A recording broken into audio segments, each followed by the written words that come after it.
Tu es là, présent parmi nous. Je t'adore, oui je t'adore. Tu es là, agissant parmi nous. Je t'adore, oui je t'adore.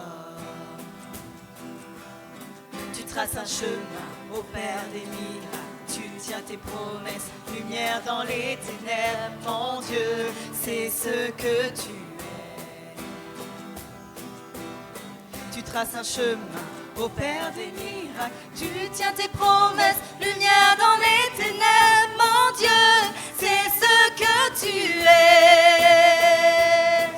Là, transformant nos cœurs, je t'adore, oui je t'adore. Tu es là, guérissant nos cœurs, je t'adore, oui je t'adore. Tu es là, transformant nos vies, je t'adore, oui je t'adore. Tu es là, tu restaures les cœurs brisés, je t'adore, oui je t'adore. Tu traces un chemin au Père des miracles, tu tiens tes promesses, lumière dans les ténèbres, mon Dieu, c'est ce que tu es.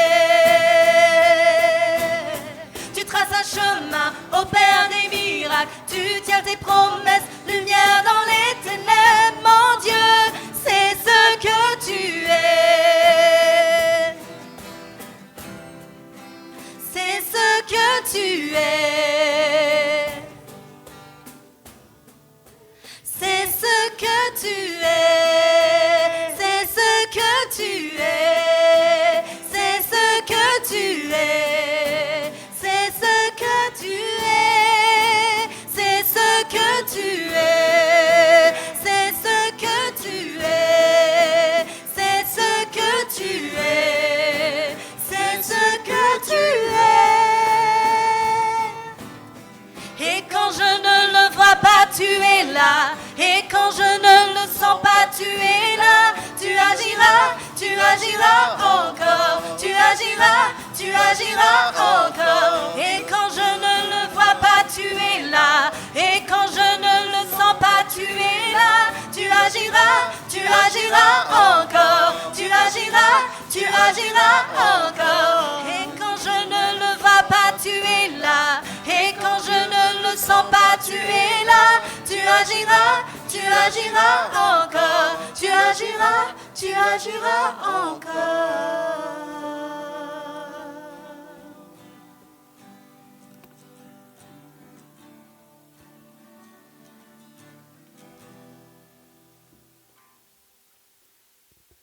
Grâce et paix vous sont données au nom du Dieu vivant, le Père et le Fils et le Saint-Esprit, un seul Dieu, de siècle en siècle.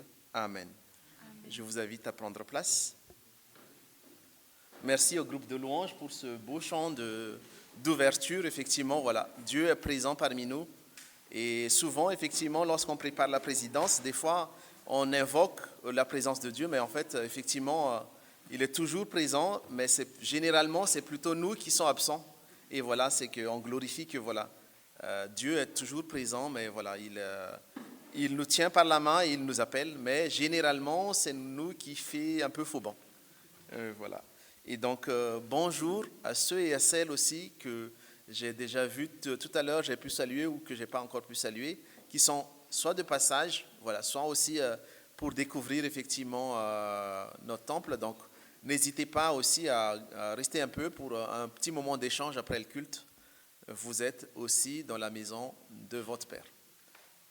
Voilà. Et je salue également ceux et celles qui ne pourront pas être parmi nous ce matin, soit qui nous suivent à distance, parce que maintenant on a l'habitude aussi de diffuser à distance, soit aussi qui sont en pensée avec nous, voilà, que le Seigneur aussi les bénisse là où chacun est également. Je vous invite à prier pour remettre ce culte entre les mains de Dieu. Oui, Père, nous avons effectivement, Seigneur, commencé ce culte de ce matin par le beau chant que tu nous as mis à cœur ce matin. Tu es là, présent parmi nous. Et effectivement, Seigneur, tu traces un chemin et opères des miracles. Oui, Père, nous t'adorons et nous louons ton saint nom qui est au-dessus de tout nom. Nous te sommes reconnaissants car le chant qu'on a fait tout à l'heure nous rappelle effectivement, Seigneur, que tu es toujours là, présent avec nous. Ce matin, hier, pendant cette semaine et aussi pendant les jours à venir. Tu nous aimes d'un amour inconditionnel et tu nous connais depuis qu'on a été conçus dans le ventre de notre mère jusqu'à maintenant. Tu nous as redit tes projets de paix et de vie pour nous et non de malheur. Et oui, Père, tu as tracé un chemin devant nous et tu es fidèle à tes promesses pour nous, tes enfants. Merci, Père, pour la joie et la vie que tu nous donnes et la grâce déversée sur chacun de nous en abondance, à ceux qui te connaissent, mais également à ceux qui ne te connaissent pas encore. Père, conduis ce culte et tous les officiants. Prépare chacun de nous, ici présents, mais également ceux qui nous suivent à distance, de vivre pleinement ce culte et de recevoir notre pain quotidien selon le message que tu as pour chacun de nous individuellement. Permets-nous d'être remplis de ton Esprit Saint et d'être nourris par ta parole ce matin. Au nom de Jésus-Christ, ton Fils et notre Sauveur. Amen. Ainsi, du coup, pour continuer notre culte, je vous invite à nouveau vous lever pour confesser haut et fort notre confession de foi ensemble par le symbole des apôtres. Donc, Niako, si tu veux bien afficher la confession des foi. Et Gabriel, merci Gabriel et Niak, du coup, qui s'occupe de la projection ce matin. Et ensemble, nous disons, je crois en Dieu, le Père Tout-Puissant, Créateur du ciel et de la terre. Je crois en Jésus-Christ, son Fils unique, notre Seigneur, qui a été conçu du Saint-Esprit et qui est né de la Vierge Marie. Il a souffert sous Ponce Pilate, il a été crucifié, il est mort, il a été enseveli, il est descendu aux enfers, le troisième jour, il est ressuscité des morts. Il est monté au ciel, il siège à la droite de Dieu, le Père Tout-Puissant. De là, il reviendra pour juger les vivants et les morts. Je crois au Saint-Esprit, la Sainte Église universelle, la communion des saints, la rémission des péchés, la résurrection de la chair et la vie éternelle. Amen. Amen. Je vous prie de prendre place. On passe rapidement à la période des annonces. Donc, comme vous voyez, donc on est en période estivale, hein, donc il y a moins d'activités. Les activités vont reprendre plutôt à la rentrée, donc notre culte de rentrée. Par contre, effectivement, vous pouvez déjà noter, c'est le dimanche 10 septembre, où généralement, suivi d'un repas, GAP où chacun ramène. Du coup, pour marquer vraiment le début de l'année scolaire et aussi de l'année de nos activités, donc on partage autour d'un grand repas. La seule particularité, c'est qu'en même temps, pour ce culte de rentrée, on a proposé aussi des formations. Donc, ça va être un après-midi, une journée assez dense où, après le repas, tout de suite, on fait des formations gestes de premier secours et des formations incendie. Sachant que les gestes de premier secours, c'est important aussi parce que voilà, c'est bien aussi être formé, de ne pas être dépourvu face à des situations des fois où, qui nous sont imposées. Donc voilà. Et pour cela, par contre, ce sera bien de revenir vers nous pour ceux qui sont intéressés. Comme ça, on pourra mieux s'organiser par groupe ou autre pour ceux qui sont intéressés par ces deux formations. Donc, n'hésitez pas soit à me contacter, soit à contacter Arnaud, soit à envoyer un mail pour marquer voilà, qu'on aimerait bien suivre. Et aussi pour Isabelle et Patrick qui vont organiser la formation en petits groupes, en nombre de groupes également. Voilà, c'est le dimanche 10 septembre. Et puis, donc, comme je disais tout à l'heure, pour ceux et celles qui nous rendent visite ce matin, donc vous êtes les bienvenus. Et puis, on pourra avoir un petit moment d'échange après le culte. Petit rappel également, ça fait déjà quelques semaines on a annoncé, on a commandé des DVD de reportage France 2, présence protestante sur notre église. Donc, pour ceux et celles qui souhaitent encore avoir, il y a encore des DVD à disposition au prix de 8 € le DVD. Vous pouvez faire un geste, voilà, ou 8 € le DVD. Nous rappelons également, il y a un sondage aussi, vous voyez le QR code, et en fait il y a un sondage aussi qu'on a mis en place pour avoir votre retour, parce qu'on a été sollicité par la mairie sur le projet de vidéosurveillance sur les lieux de culte. Du coup, ils nous ont dit, voilà, est-ce que vous êtes d'accord ou pas de mettre en place des caméras comme vidéosurveillance aux abords du temple. Pour cela, vu qu'il n'y a pas que le conseil presbytéral, tout le monde est concerné, on aimerait bien avoir justement votre avis pour, avant de se décider, de se prononcer oui ou non sur ce projet avec la mairie. Donc, n'hésitez pas à remplir le formulaire en ligne. Vous avez juste à flasher le QR code et puis vous atterrissez sur le formulaire en ligne pour avoir le maximum de réponses dessus. Voilà. Dernière chose, c'est vrai qu'on est en période estivale, mais on a vu qu'il y a quelques travaux qui restent encore. On a commencé à l'azurer le local de poubelle, mais l'extérieur, donc il reste à l'intérieur. Et on a aussi commencé à poncer aussi les portes du temple. Donc il reste la partie l'azur. Donc si vous êtes disponible le samedi prochain, ben voilà, vous êtes les bienvenus pour effectuer les dernières touches qui restent pour que ça soit propre aussi à la rentrée, pour l'azurer à la fois le local de poubelle, les portes du temple et d'autres entretiens un peu extérieurs aussi pour cette journée du samedi 5 août, samedi prochain. Voilà, je pense que c'est tout. On va continuer notre culte par les offrandes.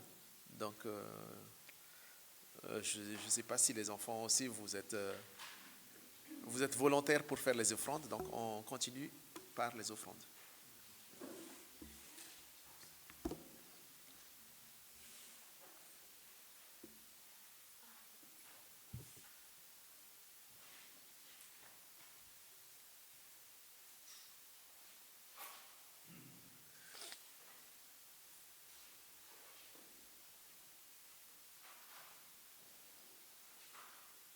Et du coup, je regarde, il y a Patrick aussi à distance qui dit, effectivement, il reste aussi quelques travaux sur la terrasse. On a commencé à enlever les anciennes terrasses, mais il reste aussi quelques travaux là-dessus parce que ça fait partie des projets de renouveler cette terrasse.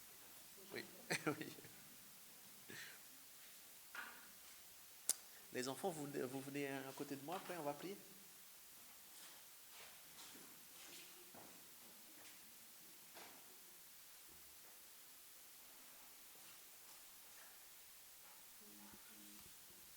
Vous voulez prier?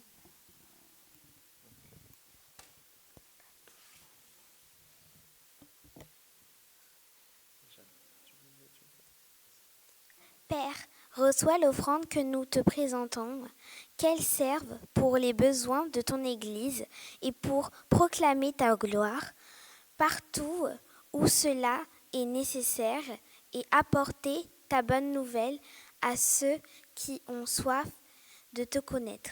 Merci Père. Amen. Merci. Merci.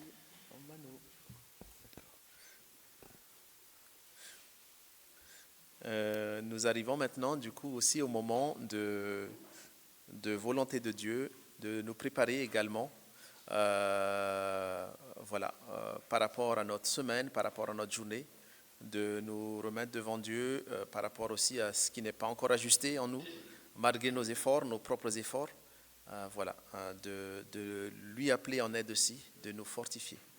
Donc pour cela, effectivement, j'aimerais aussi vous lire quelques textes dans Éphésiens.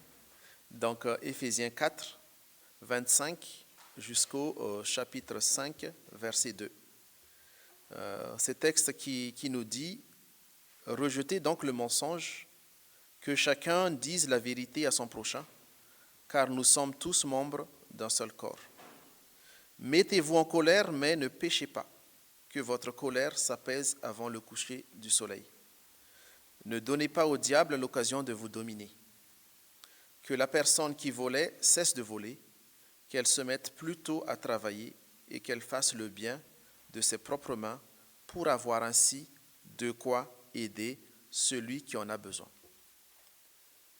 Qu'aucune parole mauvaise ne sorte de votre bouche.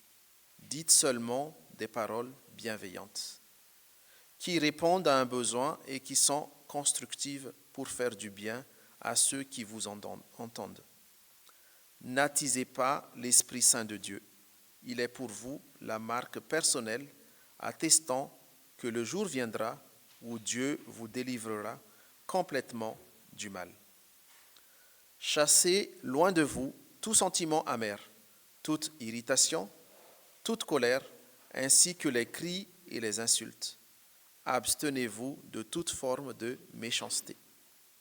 Soyez bons et pleins d'affection les uns pour les autres. Pardonnez-vous réciproquement, comme Dieu vous a pardonné par le Christ. Puisque vous êtes les enfants que Dieu aime, efforcez-vous d'être comme lui. Que votre façon de vivre soit inspirée par l'amour, comme le Christ aussi nous a aimés et a donné sa vie pour nous, comme une offrande et un sacrifice dont l'agréable odeur plaît à Dieu. Ainsi, frères et sœurs, ces textes dans Éphésiens, donc cette volonté de Dieu, donc nous rappelle aussi effectivement qu'on est faillible. On a aussi effectivement des comportements, des ajustements qui ne sont des comportements qui ne sont pas ajustés face à cette parole de Dieu, et que nous nous efforçons aussi à chaque fois de enlever par nous-mêmes. On sait que on est faible aussi. Donc face à cela, reconnaissons notre péché d'un cœur humble et remettons à Dieu nos faiblesses et nos comportements. Prions.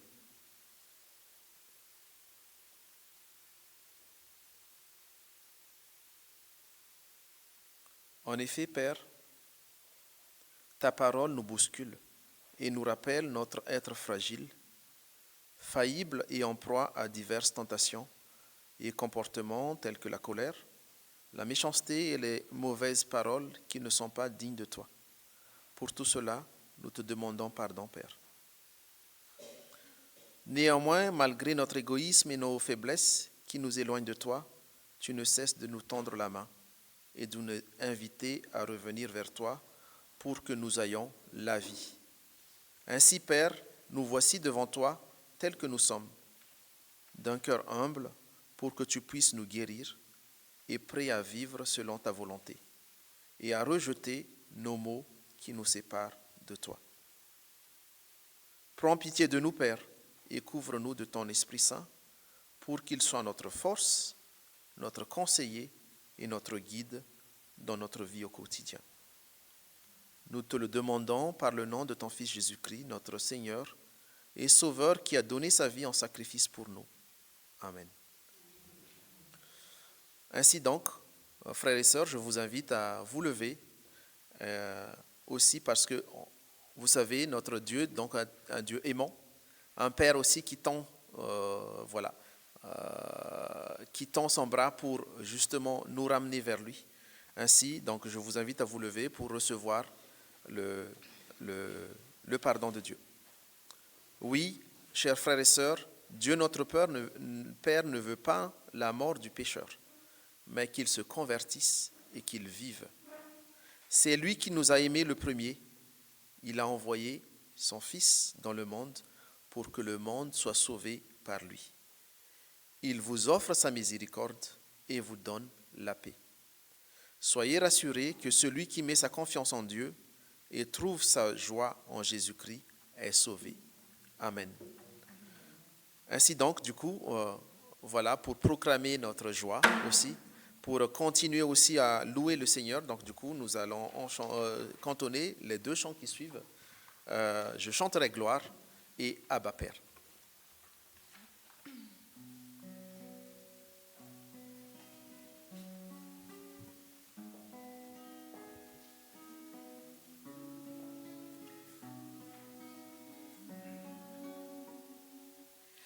Je viens t'offrir, Seigneur, ce que j'ai de meilleur. Je viens t'offrir ma vie. Oui, à toi, Jésus-Christ. Et même si je suis fragile, et même si c'est difficile, je chanterai gloire à l'Éternel. Je chanterai louange à son nom. Je chanterai Dieu, mon essentiel. Je chanterai en l'honneur de son nom. Je viens te dire, Seigneur, que tu es mon bonheur. Non, rien ne peut détruire notre bel avenir. Et même si je suis fragile, et même si c'est difficile, je chanterai gloire à l'Éternel. Je chanterai louange à son nom. Je chanterai Dieu, mon essentiel. Je chanterai en l'honneur de son nom. Toute ma vie, je redirai que tu as donné ta vie. Oui, toute ma vie, je redirai que tu as payé le prix. Oui, toute ma vie, je redirai que je ne vis que pour lui. Je chanterai gloire à l'Éternel. Je chanterai louange à son nom. Je chanterai Dieu, mon essentiel. Je chanterai en l'honneur de son nom. Je chanterai gloire à l'Éternel. Je chanterai louange à son nom. Je chanterai Dieu, mon essentiel. Je chanterai en l'honneur de son nom.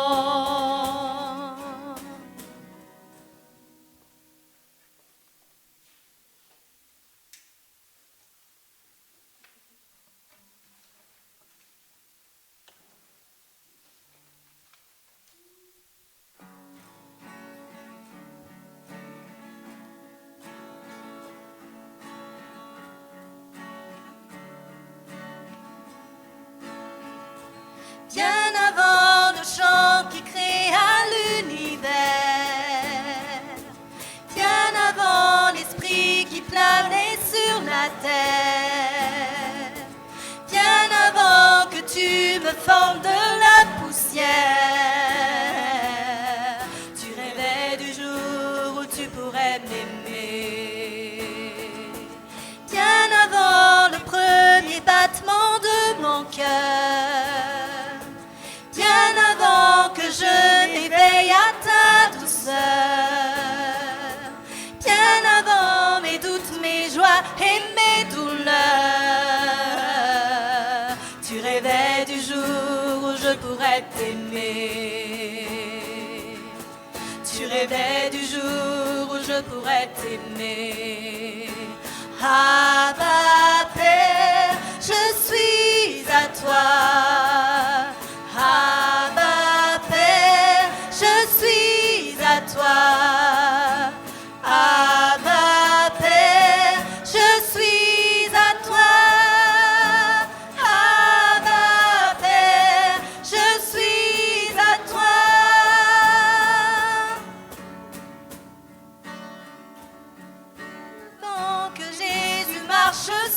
la terre. Bien avant le Fils qui nous montre le Père. Bien avant que les cieux sur moi soient ouverts. Tu rêvais du jour où tu pourrais m'aimer. Bien avant que mon péché brise ton cœur. Bien avant que coule le sang et la sueur. Bien avant les clous, le froid et la douleur. Tu rêvais du jour où je pourrais t'aimer. Tu rêvais du jour où je pourrais t'aimer. Abba Père, je suis à toi. Abba Père, je suis à toi. Abba Père, je suis à toi. Abba Père, je suis à toi. Abba Père, je suis émerveillé, saisi par l'immensité de ton amour pour moi. Abba Père, si grande est ta tendresse, ton cœur est grand ouvert et je viens plonger dans tes bras. Abba Père, je suis émerveillé, saisi par l'immensité de ton amour pour moi. Abba Père, si grande est ta tendresse, ton cœur est grand ouvert et je viens plonger dans tes bras. Abba Père, je suis à toi. Abba Père, je suis à toi. Abba Père, je suis à toi. Abba Père, je suis à toi.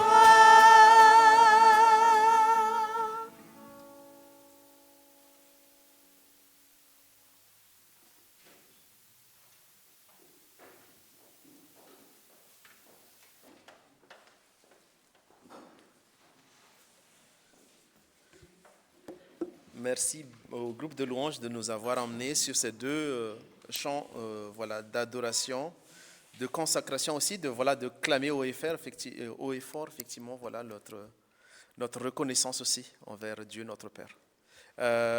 Comme dimanche, du coup, on a pris l'habitude maintenant, c'est le moment aussi d'action de grâce. Voilà, on est en vacances, c'est vrai, mais voilà, Dieu est toujours avec nous et par des petits clins d'œil, par des petits événements, voilà, il montre aussi sa gloire. Donc, si vous voulez aussi témoigner de l'action de grâce que voilà, vous avez eue aussi pendant la semaine, donc il y a Manu qui va passer le micro à ceux et celles qui veulent témoigner également.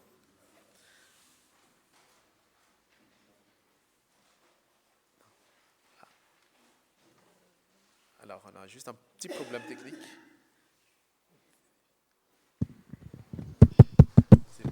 Voilà. Donc voilà, il y a le micro qui va passer. Donc si vous voulez témoigner d'une action de grâce aussi. Merci Anta.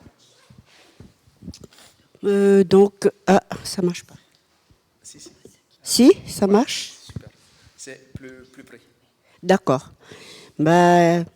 Je vous ai parlé de ma cousine qui a été opérée de l'orteil, le gros orteil.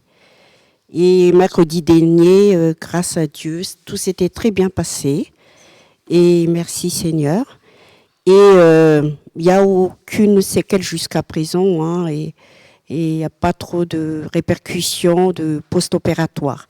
Donc, merci Seigneur, gloire à lui. Merci Seigneur. Merci Anta. On va juste régler le niveau. C'est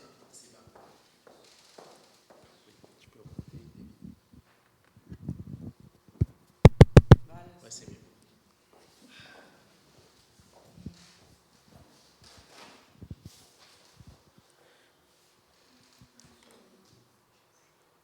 Marie-Hélène. Oui, tout à fait. Moi, je voulais remercier tous ceux qui ont prié pour ma maman. Ça avance. Elle est prioritaire sur la liste d'attente pour l'établissement de Magnanville. Donc, ce sera bien Magnanville, dans lequel elle sera dans une unité protégée pour Alzheimer léger. Donc voilà, je voudrais remercier Dieu de l'accompagnement de mes frères et sœurs qui ont été très présents pour moi durant la période de l'attente et du diagnostic. Voilà, je voudrais le remercier pour ça. Je voudrais le remercier aussi pour du fait qu'il ait pris soin de ma marraine cette semaine. Ma marraine devait être dans le car dans lequel il y a eu un accident à Épône vendredi. Mais son réveil n'a pas sonné. Donc elle a raté ce car en fait. Donc je le remercie pour ça.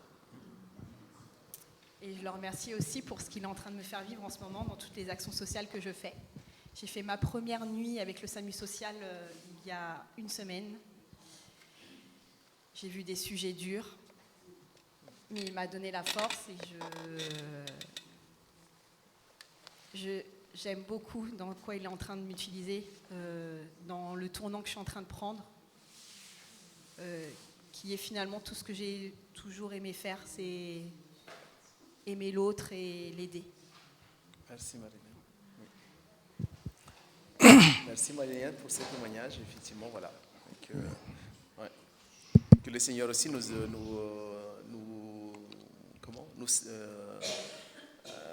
appelle aussi dans pas mal d'associations, comme tu disais, effectivement. Ouais. Il y a Tilan aussi qui a demandé le micro également. Oui. À TV. Oui. Moi aussi, je voulais remercier le Seigneur par rapport à tous ses bienfaits. Et l'accident dont parlait Marie-Hélène tout à l'heure, je devais être parmi ceux qui étaient dans le bus parce que il y a une semaine et demie, je prenais ce bus tous les matins parce que j'ai laissé ma voiture au garage pour des réparations. Et à 7 heures exactement, ce bus, c'est ce que je prenais tous les matins. Je prends le bus A, je m'en vais à la gare parce que nous commençons maintenant à 7 heures au lieu de 8 heures. Donc je me réveillais à 4 heures et quelques et je prenais le bus A. Et puis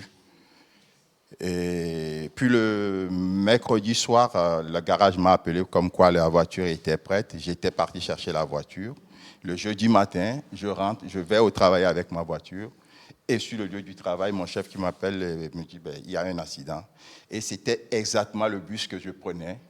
Donc je veux remercier le Seigneur pour tous ses bienfaits. Oui. Merci. Pour sa protection également. Il y a Tilan et Françoise. Oui, je voudrais rendre grâce au Seigneur parce que enfin mon mari a eu ses rendez-vous de dialyse à Bruxelles. L'année dernière, il n'a pas pu les avoir. Donc cette année, on va pouvoir aller en vacances un peu pour changer d'air. Mais lui, il fera toujours ses dialyses. Oui. Mais enfin, voilà, merci Seigneur. Beau témoignage, Tilan. Voilà. Et ben moi, je remercie le Seigneur parce que Christian a fait une crise d'appendicite aiguë et il a pu être opéré à temps. Voilà. Oui, oui. Merci pour vos beaux témoignages. Donc, du coup, voilà, le Seigneur aussi œuvre de différentes manières dans notre vie. Donc, voilà. Bonjour à tous. Alors, premièrement, je me présente, je m'appelle Eric, je ne suis pas ici depuis très longtemps. Ça se voit sur mon bronzage, je viens de passer 12 jours en Italie. Voilà, j'ai été en Sardaigne pour une colonie de vacances en tant qu'animateur. Pour ceux qui l'ont déjà fait, vous savez comment ça se passe. Pour ceux qui ne l'ont jamais fait, vous partez pendant 12 jours, vous ne connaissez personne. Vous ne connaissez pas l'équipe avec qui vous travaillez, vous ne connaissez pas les enfants avec qui vous partez. En l'espèce, je partais avec 23 adolescents entre 15 et 17 ans. Une équipe d'animation qui était formidable, des enfants qui étaient géniaux, des conditions qui n'étaient pas ouf, qui n'étaient pas incroyables, pardon. On avait 45 degrés. Imaginez que je ne suis pas habitué pour cette température du tout. Et 45 degrés en moyenne, on a eu des températures jusqu'à 50 degrés. Malgré tout, les conditions d'hébergement n'étaient pas incroyables non plus, on dormait en tente, et pourtant, on avait des ados qui étaient vraiment magnifiques, qui n'ont pas du tout râlé, qui nous ont supportés par rapport à tout ce qu'on avait. Et franchement, quand je suis rentré jeudi, j'avais un pincement au cœur, ça m'a fait très mal parce que je quittais une équipe formidable et 2 enfants géniaux. Et vendredi, quand j'étais en train de faire balade avec mon petit chien le matin, j'ai remercié le Seigneur et j'en ai pleuré tellement c'était beau. Voilà. Merci Eric pour ce témoignage, effectivement. Donc voilà. Et bon, du coup, n'hésitez pas aussi à réserver vos témoignages aussi pour les dimanches qui vont arriver. En tout cas, merci pour vos partages parce qu'effectivement, ça prouve, voilà, dans les moments qu'on ne pensait pas, d'un petit moment, il y a toujours, voilà, le Seigneur rappelle aussi sa grâce pour nous, pour sa protection, pour sa bienveillance, pour notre vie au quotidien. Voilà. Et du coup, on va continuer notre culte ce matin par l'écoute de la parole. Et donc, je laisse la place à Marie-Christine pour nous conduire dans le message de ce matin.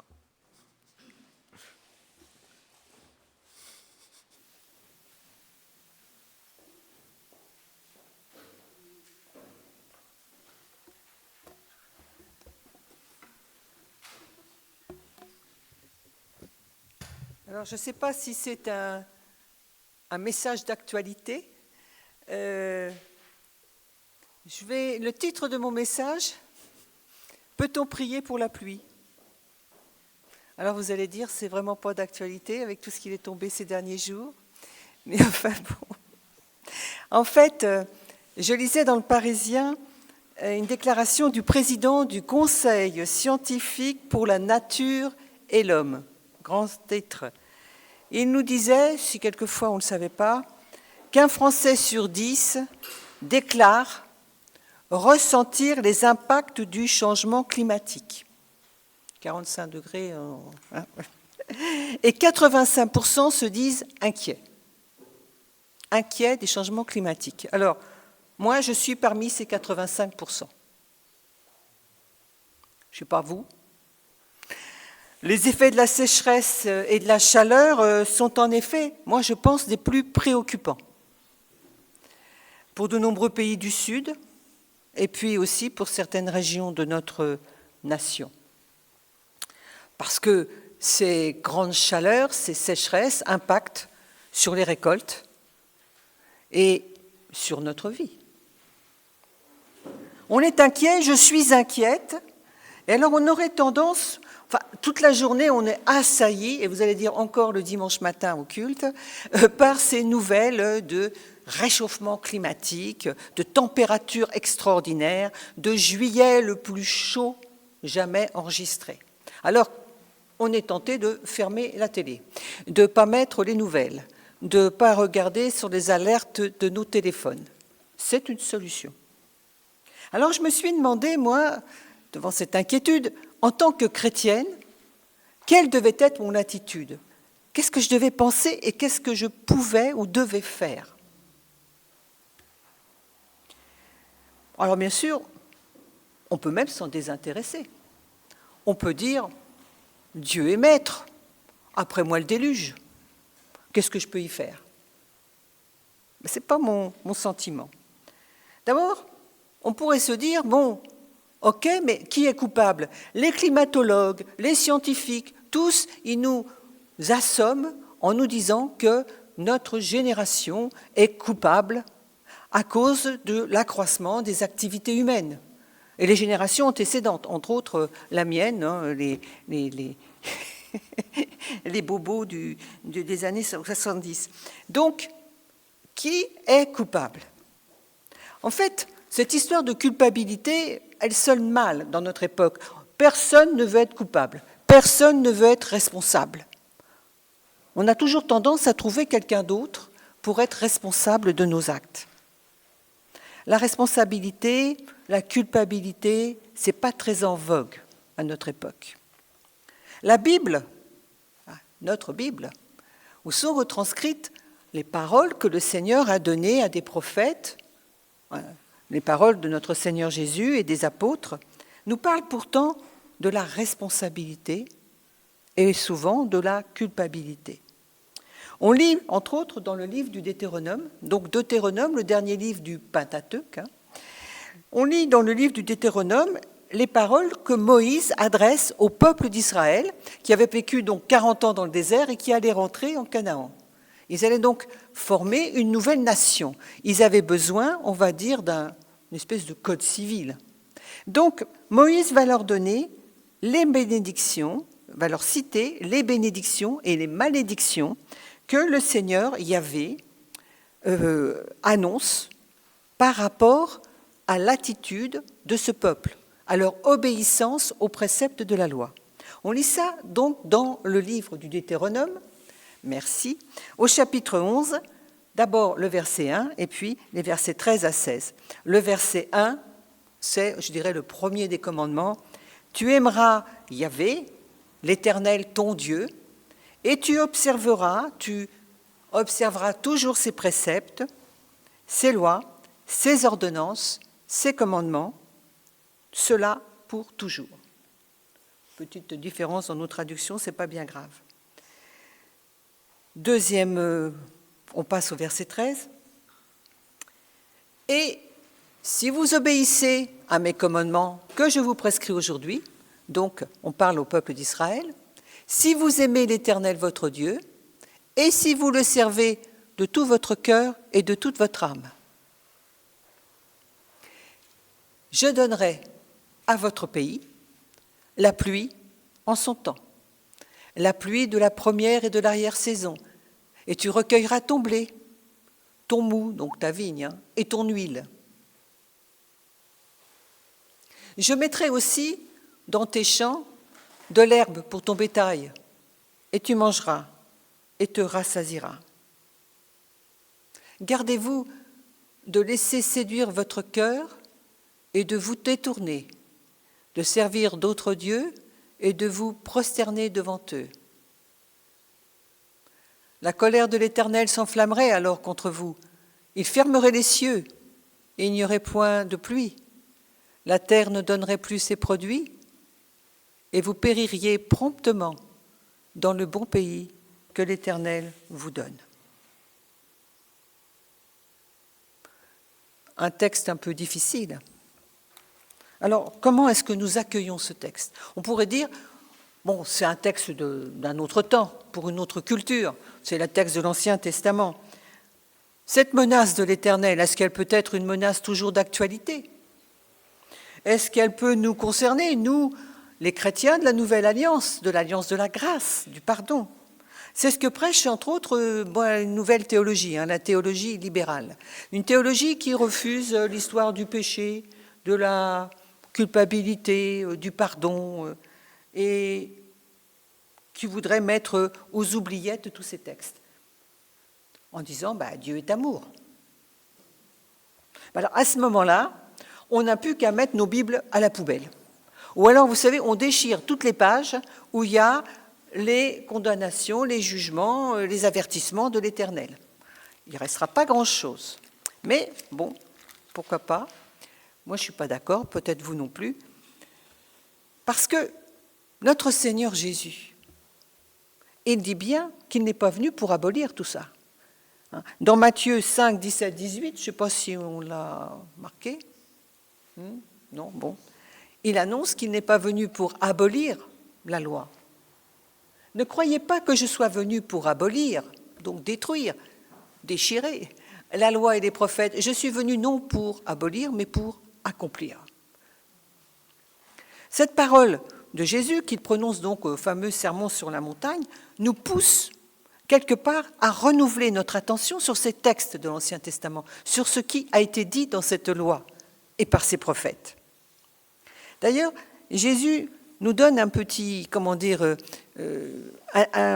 un conseil. C'est dans Matthieu 13, 52. Le texte est un petit peu, d'ailleurs, un petit peu mystérieux. Il dira « Tout scribe qui a été fait disciple du royaume des cieux », donc celui qui est déjà éveillé. Nous sommes les disciples du royaume de Dieu. « Tout scribe qui a été fait disciple du royaume des cieux est semblable à un maître de maison qui produit de son trésor des choses nouvelles et des choses anciennes. » Alors, Disons donc que le trésor, c'est la parole de Dieu.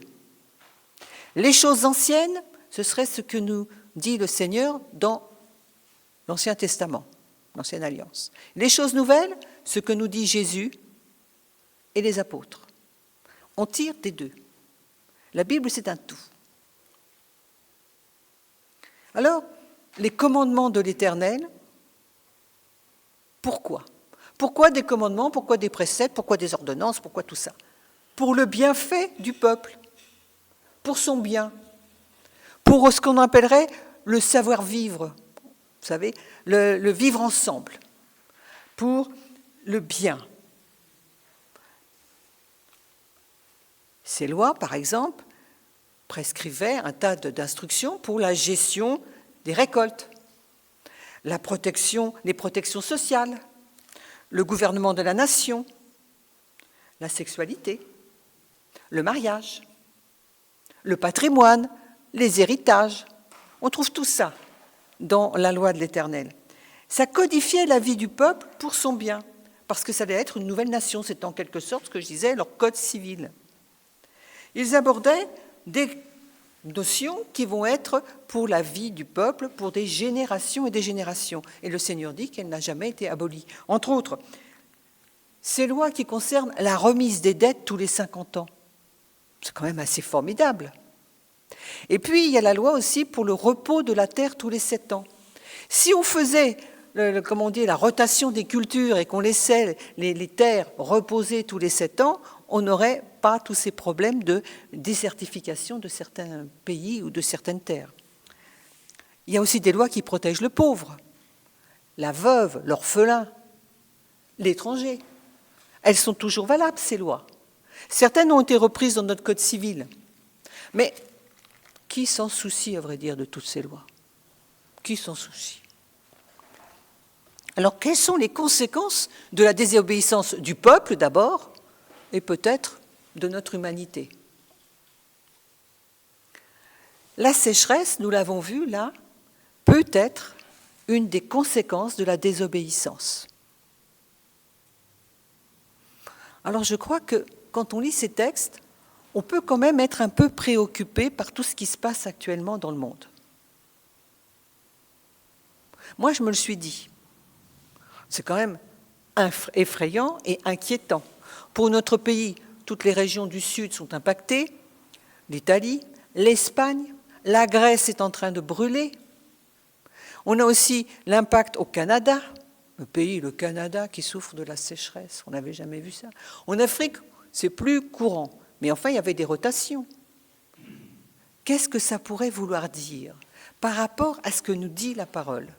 Est-ce que vous pensez que ce pourrait être des jugements ?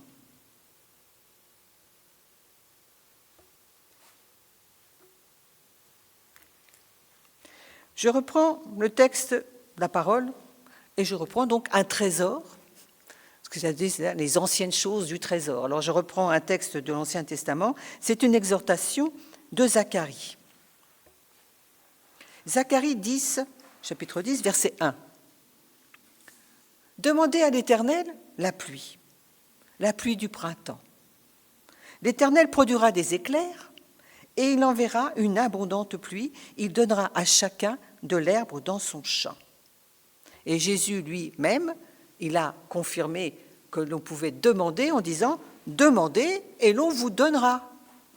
Cherchez et vous trouverez, frappez et l'on vous ouvrira. » Matthieu 7, verset 7. Demandez, priez. Est-ce qu'on peut prier pour la pluie ? Je vais vous dire qu'il y a 15 jours, on a vraiment beaucoup souffert ici de la canicule. Moi, je voyais même nos pelouses, là, au square Briosset, qui commençaient à griller. Alors, je me suis permis de prier pour la pluie. On était en vacances en baie de Somme. On a reçu des tonnes de pluie. Ça dévalait la route, ça emmenait le trottoir, ça inondait partout. Et j'ai dit à Claude, je suis désolée, j'ai prié pour la pluie. Est-ce que c'est possible de prier pour la pluie ? Est-ce que ça a un impact, je veux dire, par rapport à notre circonstance. Est-ce que vous pensez que Dieu est étranger à tout ce qui se passe et à nos conditions de vie? Non. Non, il se préoccupe aussi de nos conditions de vie. Et je pense qu'on peut prier pour la pluie. J'ai un petit exemple comme ça. C'était une pasteur que je connaissais, qui revenait d'Ardèche, le pays de l'Ardèche, le fameux pays où il y a eu beaucoup de persécutions du temps de Louis XIV, le pays des Huguenots. Et alors là, elle visitait un temple, un vieux temple désaffecté un peu. Et là, il y avait un livre de prière, un vieux livre de prière. Et vous savez, dans ces époques-là, on écrivait les prières. Et on écrivait quand le Seigneur exauçait. On avait commencé un peu ça ici. Et alors, dans ce livre de prière, il y avait une prière pour la pluie. Alors, elle vient dans mon bureau, elle me dit « Oh, vous vous rendez compte? Dans le livre de prière, il y avait une prière pour la pluie. Oh, c'est trop risible. » Je lui dis « Mais attends, c'était un pays de paysans. Pas de pluie, pas de récolte. Pas de pluie, pas d'herbe pour le bétail. Pas de pluie, mais c'est la misère qui s'annonce. » Et dans certains pays, quand il n'y a pas donc de récolte, des récoltes qui vont être utiles pour toute l'année, la population est en famine. La pluie, je lisais là un livre sur la mousson, et un Indien donc disait, mais la pluie, c'est l'oxygène de la terre. C'est une bénédiction. Alors bien sûr, quand on est en campagne, au bord de la mer, et qu'il tombe des cordes d'eau, on peut dire « Merci Seigneur pour la pluie ». C'est un peu difficile, mais la pluie est une bénédiction. Alors, est-ce qu'on peut vraiment prier pour, je dirais, les événements climatiques? Est-ce que nous, chrétiens, on peut? Peut-être que c'est un peu présomptueux, peut-être que c'est un peu orgueilleux. Est-ce qu'on a assez de foi pour ça? Et déjà, est-ce qu'on a vraiment foi dans notre Dieu comme un Dieu créateur, un Dieu maître des éléments, et un Dieu qui peut écouter notre prière? C'est déjà la base. Si on ne croit pas que Dieu est le créateur, et que tout cela, ça ne dépend pas de lui, bon, on se laisse faire. Le Seigneur nous a pourtant, dans la parole, donné quelques petits signes dans l'Ancien Testament. Si nous prenons, par exemple, ce que nous rapporte Jacques, il nous donne un exemple de l'Ancienne Alliance, des prophètes du passé. Dans Jacques chapitre 5, si tu peux le trouver, Jacques 5, 16b et 17 à 18. On est à Jacques, là, dans Jacques. Il y a beaucoup de textes.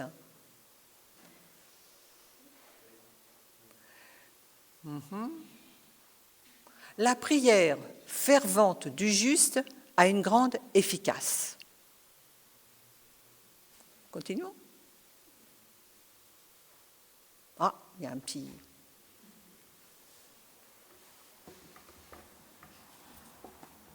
Pourtant, il y a une grande équipe, là.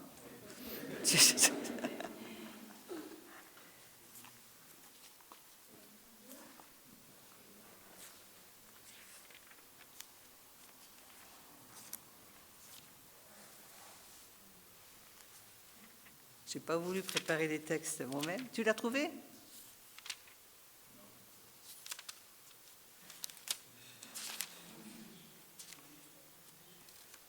Alors, Jacques 5, verset donc 16b, la prière du juste a une grande efficace.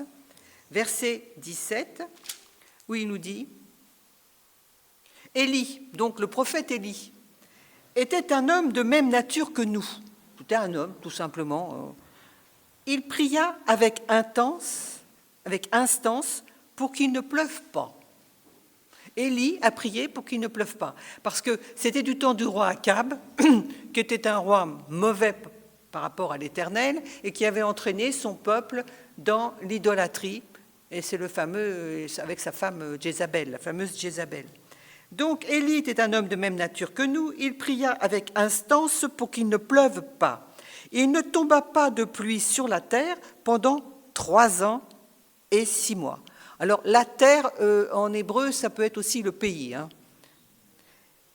Et pria de nouveau, Donc, verset 18, il pria de nouveau, au bout de 3 ans et demi. Alors le ciel donna de la pluie et la terre produisit son fruit. Donc, Jacques, justement, en parlant donc de la foi dans la prière, il nous donne cet exemple d'un homme, tout seul là, qui prie pour qu'il ne pleuve plus, et qui a ensuite prie pour qu'il pleuve. Et cette sécheresse était un jugement sur le peuple d'Israël, sur le roi Akab, pour qu'il se repente, pour qu'il change de vie. Et après, le Seigneur a miséricorde et il redonne la pluie. Donc, quelque part, ces paroles nous disent que certains événements climatiques peuvent être des jugements de Dieu. Pas pour abattre les gens, pas pour les tuer, mais pour leur dire « eh oh, eh oh ». Tous vos scientifiques, vos climatologues, vos techniciens ne peuvent rien. Ils ne peuvent pas arrêter la pluie, ils ne peuvent pas créer la pluie. On a bien essayé, hein, dans certains pays, on a essayé de faire tomber de la pluie, ça n'a jamais trop marché. Hein. Donc, ça nous montre que nous, en tant qu'hommes, on est très limités, et en tant que chrétiens, que tout vient de Dieu. Et qu'on peut donc prier. On peut prier pour la pluie, pour notre pays, mais aussi pour ces nations qui en ce moment sont dans la misère de grande sécheresse. Il y a cependant une condition que l'on voit aussi dans la parole. Les prophètes donnent une première condition pour que la prière soit exaucée. Moïse et les prophètes s'associent au peuple pour confesser le péché. Moïse se fait donc lui-même, on voit, quand on voit que le peuple, par exemple, sombre dans l'idolâtrie avec le fameux veau d'or, il se repent lui aussi, comme s'il avait péché.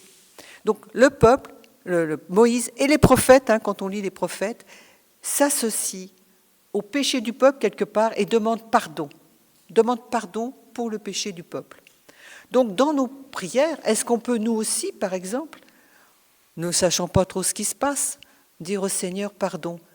Si c'est malheur, si c'est raz-de-marée, tremblement de terre ou je ne sais quoi, sont la conséquence, Seigneur, d'un péché, eh bien je te demande pardon pour le péché de mon peuple ou de ce peuple. Il y a toujours une position d'humilité vis-à-vis du Seigneur. Alors, si vous proclamez « je vais prier pour la pluie », on va peut-être se moquer de vous. C'est possible. Même j'ai vu le contraire, vous savez, prier pour qu'il ne pleuve pas. On était dans une église là à Rouen, enfin à Sotteville, et on organise un grand pique-nique. En grand pique-nique, on n'était pas énorme, mais enfin, on dit on va faire un pique-nique dimanche. Alors on part, on prend nos voitures, on se donne rendez-vous dans un parc. Le ciel était d'un noir. On sort nos petits trucs de pique-nique, et puis je dis, si on priait pour qu'il ne pleuve pas.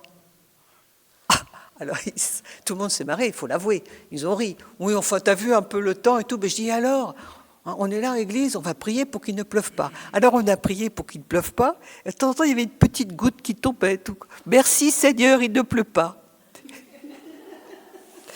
Et puis, on a fini par manger. J'avoue qu'on a fait un pique-nique un petit peu rapide. On a des photos de ce pique-nique. Et au moment de partir, et alors, il y a quelqu'un qui dit, tu vois, t'as prié, c'était pas très efficace. J'ai dit, il n'a pas prié pendant qu'on pique-niquait. Donc, bon, si on dit « je prie pour qu'il ne pleuve pas ou qu'il pleuve », c'est vrai qu'autour de nous, on va dire « dis donc, tu es un petit peu présomptueuse, tu déranges le Seigneur pour ton pique-nique ». Ce n'est pas la question. C'est pour dire que le Seigneur, il s'intéresse à nous. Que si on va prendre la route, et qu'il tombe des trompes d'eau, comme ça nous est arrivé nous en rentrant, on peut lui demander déjà de nous protéger et de dire « Seigneur, si tu pouvais un petit peu ralentir ces trompes d'eau pour que je vois un peu plus clair. » C'est une relation continue. Le Seigneur dit « Priez et veillez sans cesse ». Pourquoi ? Parce qu'il ne veut pas qu'on lâche la main, que ce soit une relation de tous les jours, de toutes les minutes. Il prend soin de nous. Et pour un paysan, il prendra soin de ses récoltes. Mais j'ai aussi un exemple, ça se passe en Amérique. Les chrétiens qui ont fui les persécutions et qui se sont installés en Amérique, le Mayflower et tout. Et donc, ce sont des paysans, hein. Ce sont des chrétiens. Et ils cultivent leurs champs et tout. Et le dimanche, jour du Seigneur, le sabbat, on ne travaille pas, on ne va pas dans les champs. Mais il y avait là-dedans des gens qui, il va pleuvoir et tout, il faut rentrer la récolte, ils étaient inquiets. Et donc, ils travaillaient quand même le jour du sabbat. Et il s'avère que le temps n'est pas clément, justement, il n'y a pas de pluie, il y a de la sécheresse, il y a des tempêtes, il y a du vent. Et le pasteur et le groupe se réunissent, parce que c'est quand même des petits milieux, c'est des gens qui ont échappé à la persécution, c'est des chrétiens fervents. Ils réfléchissent et ils s'aperçoivent qu'ils ne respectent pas le sabbat. Ils sont inquiets, ils ont trop peur pour leur récolte. Alors ils se repentent. Et le pasteur, il dit, ceux qui veulent rester dans notre communauté doivent respecter le sabbat. Sinon, vous pouvez aller dans d'autres villages. Et à partir du moment où ils ont respecté le sabbat, les choses sont devenues en ordre.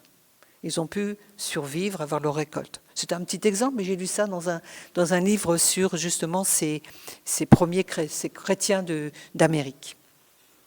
Alors, on peut toujours douter. Le doute, ça fait partie de nos vies, hein. On ne va pas tomber raide mort parce qu'on doute.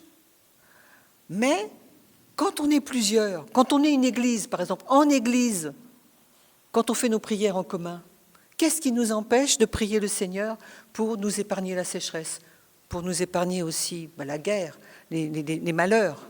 Qu'est-ce qui nous empêche? Au contraire, le Seigneur nous demande toujours de l'invoquer, de le prier pour ces choses-là. Moi, je rends grâce au Seigneur, nous sommes dans un pays en paix. Nous avons tous pratiquement de quoi nous nourrir, même si quelques personnes sont dans des situations difficiles. Mais nous sommes dans un pays en paix où nous avons la liberté de prêcher, la liberté de lire nos Bibles, la liberté de dire nos opinions, la liberté de parler contre le gouvernement. Donc tout ça, on peut aussi en remercier le Seigneur, mais on sait aussi prier pour ceux qui ne l'ont pas. Prier, ça doit faire partie de notre vie, mais pour cela, il faut garder conscience que Dieu est Dieu, qu'il est notre Dieu, qu'il est puissant, qu'il est le Créateur, qu'il est le Sauveur, et qu'il veut que l'humanité tout entière soit sauvée. On parle de sécheresse, mais il y a aussi une sécheresse. Vous savez que le Seigneur, souvent, dans sa parole, il y a le côté matériel qui reflète un côté spirituel. Et souvent dans la parole, il est aussi parlé de la sécheresse des cœurs, sécheresse spirituelle. Et on peut dire quand même que dans nos pays, on sombre dans une grande sécheresse spirituelle. Dieu, il existe quelque part. On ne le met pas dans nos vies. On n'en parle pas. On le méprise presque. On le néglige.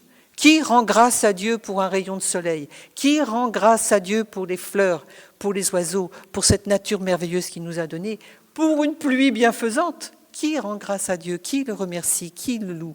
Nous, peut-être chrétiens, mais dans l'humanité. Il y a une grande sécheresse spirituelle et on peut aussi prier pour ça, pour que le Saint-Esprit du Seigneur fasse son œuvre parmi nous, parmi nos familles, nos amis, notre pays. On avait fait une chose qui était semblée un petit peu bizarre il y a quelques années avec un jeune pasteur américain là-bas en baie de Somme. On est monté dans les hauteurs, vous savez, c'est des falaises, au-dessus du Tréport, toute l'église, le dimanche après-midi. Et il a dit, face à ça, on va prier pour la vallée, pour les... Oui, d'accord, on va prier. Alors, on s'est mis là et tous, on a prié pour tous les gens qui étaient là, les habitants, les estivants. Pourquoi pas? Ça nous a semblé un peu bizarre, mais pourquoi pas? Prier pour leur salut déjà. Prier pour que ce pays soit béni de toutes les bénédictions que le Seigneur peut avoir. Prions et prions seuls, en couple, en famille, mais aussi en église. Pour ces sujets-là, c'est pas mal, je trouve. Je conclurai avec un texte d'Osée. On est encore dans les trésors, les vieilles choses, les vieilles choses du trésor. Donc je prends Osée, le prophète Osée, au chapitre 6, verset 3. « connaissons. Cherchons à connaître l'Éternel, le Seigneur. Hein. L'Éternel, c'est mis pour Yahvé, pour le Seigneur. Cherchons à connaître l'Éternel, le Seigneur. Sa venue est aussi certaine que celle de l'aurore. Il viendra pour nous, comme la pluie du printemps qui arrose la terre. Et quand la pluie vient, les pousses arrivent. Justement, je parlais de la mousson. Je sais pas, moi je ne suis jamais allée aux Indes, mais la mousson suit des périodes de grande chaleur. La terre est désertifiée, la terre craque. La mousson arrive. Il paraît que dès le lendemain, tout a poussé. Les fleurs ont épanoui, l'herbe a poussé. C'est miraculeux quelque part. Et c'est ça, quand le Seigneur vient par son Saint-Esprit, et nous espérons un jour par son retour, tout fleurira, c'est-à-dire que nous aurons une bénédiction pour toute la terre, une bénédiction éternelle bientôt. Enfin, ce sera le millénium, ce sera la merveilleuse chose qui est décrite dans le millénium. Donc, Seigneur, prions si vous voulez bien. Seigneur, tu nous donnes par ta parole des instructions, des avertissements, mais aussi des belles paroles de bénédiction. Et nous t'en remercions. Seigneur, oui, nous croyons, je crois, que tu es maître de toutes ces choses qui arrivent sur notre terre, que nous pouvons te prier d'avoir miséricorde pour les pays qui actuellement sont les victimes de ces grandes détresses à cause de la sécheresse, des chaleurs insupportables, des incendies de forêt, de tout ce qui afflige, Seigneur, ces êtres humains que tu aimes. Seigneur, nous te demandons pardon pour toutes ces activités, ces idolâtries, tout ce qui, dans cette humanité, Seigneur, t'est une offense. Mais nous savons que tu es un Dieu de pardon, que tu es venu parmi nous justement pour payer par ton sang pour tout ce péché et que tu veux pardonner. Alors Seigneur, pardon pour tout ce qui dans cette humanité t'offense encore et use de miséricorde pour tous ces pays affligés. Je pense particulièrement à la Grèce, pour que tu leur envoies, Seigneur, une pluie bienfaisante qui calme, qui éteigne ces feux ravageurs. Comme au Canada, certains de tes enfants dans ces pays te prient, Seigneur, j'en suis sûre. Entends leurs prières, exauce-les. Dans le nom précieux de Jésus-Christ, je te prie. Amen.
Je vous invite à vous asseoir.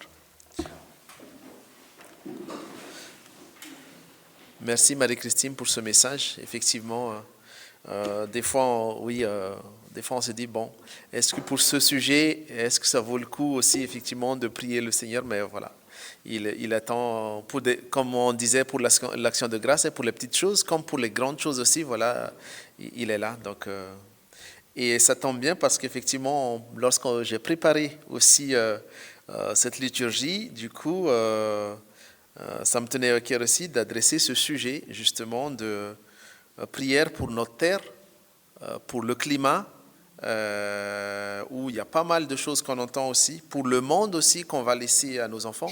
C'est vrai qu'en tant que parents, on s'est dit quel monde, quel héritage aussi on va laisser à nos enfants par rapport à tout ce qu'on entend.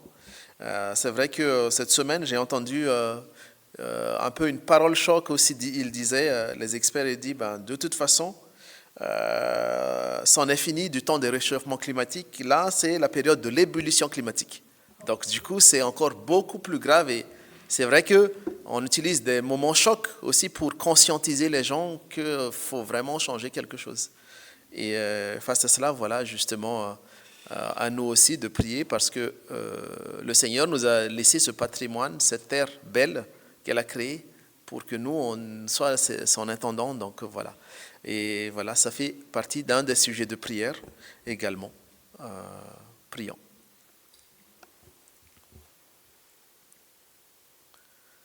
Oui, Père, effectivement, nous intercédons ce matin pour cette terre, effectivement, pour sa beauté et son écosystème que tu as créé pour nous, ce patrimoine de vie en commun que tu as créé et sur lequel tu nous as mis en intendant et d'en prendre soin. Actuellement, Père, nous voyons que tout est bouleversé. La terre ne nourrit plus suffisamment par endroits. La sécheresse sévit et les forêts brûlent d'un côté. Et de l'autre côté, il y a des inondations. Et au milieu de tout cela, des habitants, des peuples qui ne savent plus quoi faire. La pensée de ce monde, Seigneur, est très pessimiste. Néanmoins, toi, Père, en toi, nous avons une assurance, une espérance. Et nous avons entendu, parce que tu as rappelé maintes et maintes fois à travers tes paroles, que tu es à l'écoute de la prière de ton peuple. En effet, Père, ta parole nous rappelle que si mon peuple, celui qui porte mon nom, s'humilie, prie et me cherche, et s'il se renonce à ses mauvaises voies, je l'écouterai du haut du ciel, je lui pardonnerai son péché et je guérirai son pays. Aussi, Père, nous te supplions de guérir notre terre, de venir en aide à ceux qui souffrent de la sécheresse et de manque d'eau. Guéris notre terre et ses habitants, Père, et fais connaître ta gloire. Là où règnent les ténèbres, apporte ta lumière, Père. Amen.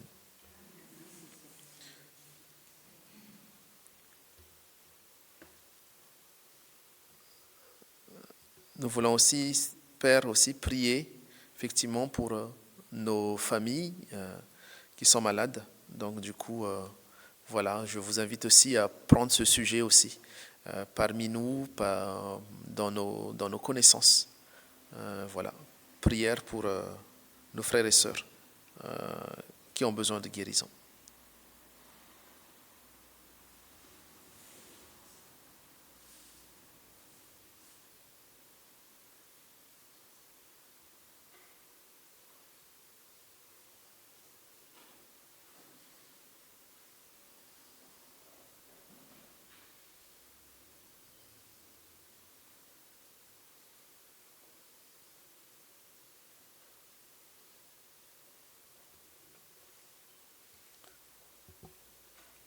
Oui, Père, nous prions pour les personnes malades parmi nous, parmi nos connaissances.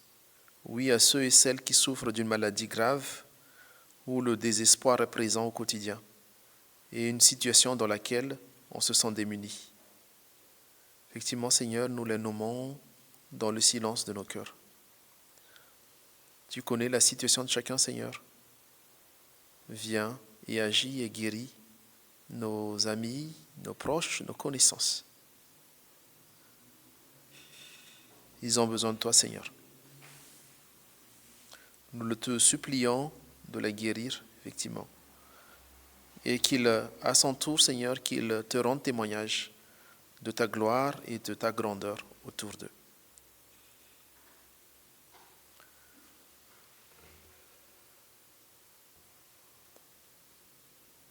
Nous prions également, Seigneur, pour notre Église, sa parole, son témoignage, sa place aussi face aux bouleversements sociétaux qu'on connaît actuellement. Effectivement, que ton Église, Père, reste fidèle à tes commandements, reste fidèle à ta parole, et qu'elle vive pleinement ta parole, justement, pour être une lampe qui éclaire nos contemporains, et un repère aussi pour ceux qui sont à la recherche de justice et de paix dans ce monde. Que par ton Église vivante, Père, nos contemporains puissent te connaître et accepter le plan merveilleux que tu as tracé pour chacun, par le salut de ton Fils Jésus-Christ. Et justement, Père, pour terminer aussi ce moment d'intercession, nous voulons aussi terminer cette prière par la prière que Jésus nous a enseignée. Notre Père qui es aux cieux, que ton nom soit sanctifié, que ton règne vienne et que ta volonté soit faite sur la terre comme au ciel. Donne-nous aujourd'hui notre pain de ce jour. Pardonne-nous nos offenses, comme nous pardonnons aussi à ceux qui nous ont offensés. Ne nous laisse pas entrer en tentation, mais délivre-nous du mal, car c'est à toi qu'appartiennent le règne, la puissance et la gloire pour les siècles des siècles. Amen. Amen. Ainsi donc, du coup, nous arrivons au terme de notre culte de ce matin. Je vous invite à vous lever pour l'envoi et la bénédiction. Et donc, en mode d'envoi, effectivement, je vais reprendre le texte que Marie-Christine nous a proposé ce matin dans Deutéronome 11, 13 à 15, qui dit effectivement « Si vous obéissez fidèlement à ce que je vous ordonne aujourd'hui, si vous aimez et servez le Seigneur votre Dieu de tout votre cœur, de tout votre être, je ferai tomber la pluie sur vos terres en temps voulu, en automne et au printemps, pour que vous ayez de bonnes récoltes, du blé, du vin et de l'huile. Je ferai aussi pousser l'herbe des prés pour ton bétail. Tu auras de quoi te nourrir abondamment. Prenez donc garde de ne pas vous laisser détourner du droit chemin, de ne pas vous prosterner devant d'autres dieux pour les adorer. » Recevez donc la bénédiction du Seigneur, que le Dieu de toute grâce, qui vous a appelé à sa gloire éternelle en Jésus-Christ, vous affermisse, vous fortifie et vous rende inébranlable. Il vous bénit, celui qui est Père, Fils et Saint-Esprit. À lui le règne et la gloire pour les siècles des siècles. Amen. Et nous entendons notre dernier chant de ce matin avec les enfants cette fois-ci. Il n'y a vraiment personne comme Jésus. Les enfants. Il n'y en a pas beaucoup ce matin, mais voilà, j'espère qu'ils vont chanter très fort.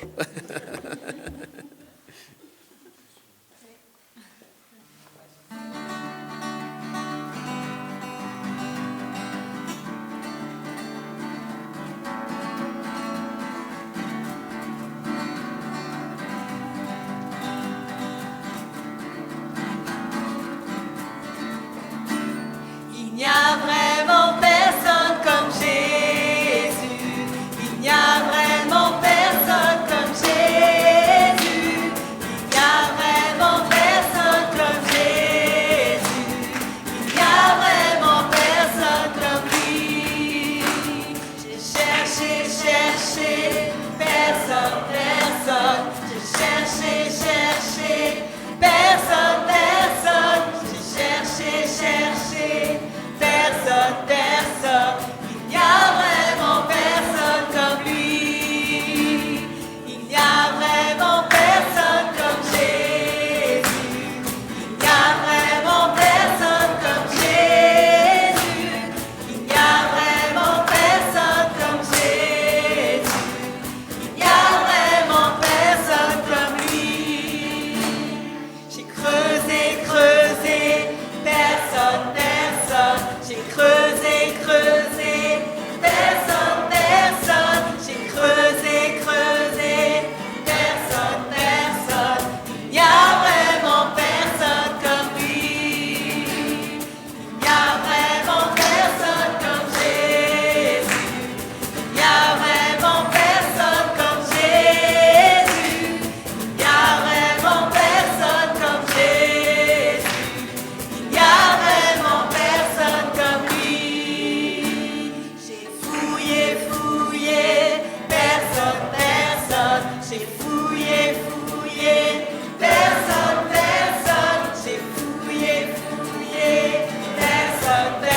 Il n'y a vraiment personne comme lui. Il n'y a vraiment personne comme Jésus. Il n'y a vraiment personne comme Jésus. Il n'y a vraiment personne comme Jésus. Il n'y a vraiment personne comme lui. Bon dimanche et belle semaine à vous. Bonne semaine.